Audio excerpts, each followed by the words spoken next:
Hello বন্ধুরা, নমস্কার। আজকে আমি আবার চলে আসছি মেথি শাকের রেসিপি নিয়ে। তো এখানে আমি এক আঁটি মেথি শাক কেটে বেছে নিয়েছি, অর্ধেকটা বেগুন নিয়েছি, একটা বড় দেখে বড়ি নিয়েছি আর 4-5টা কাঁচা লঙ্কা নিয়েছি। বেগুন দিয়ে মেথি শাকের ভাজা করব। তো দেখে নিন আমি কিভাবে করব।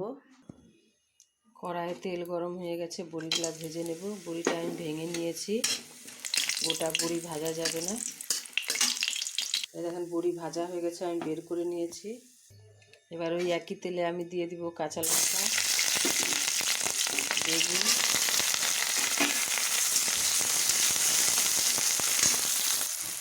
এর মধ্যে একটু আমি লবণ দেব বেগুনে, আর একটু হলুদ দেব।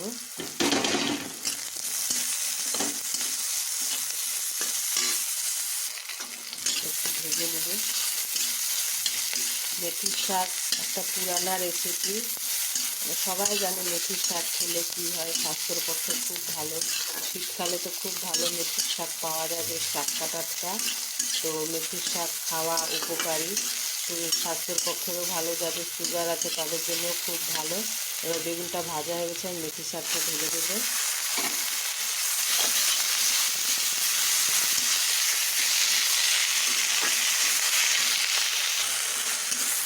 এবার আমি দেবো পরিমাণ মতো একটু লবণ। বেগুনে একটু লবণ দিয়েছি, তাই অল্প লবণ দেবো।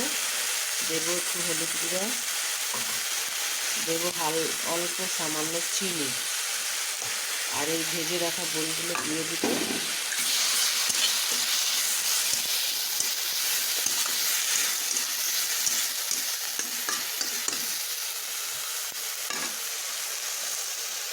এবার আমি এটা ঢেকে দেব। ঢাকাটা তুলে দেখে নেব। দেখুন মেথির শাক থেকে জল বেরিয়েছে। মেথির শাকের যে জল সেটাতেই সেদ্ধ হবে।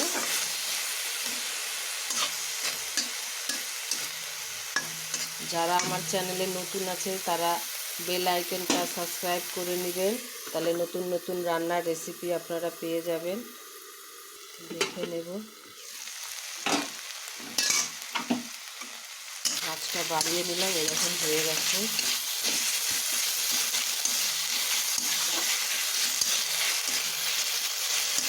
আমার মেথির শাক, বেগুন দিয়ে মেথির শাক কমপ্লিট। এবার নামিয়ে নেব।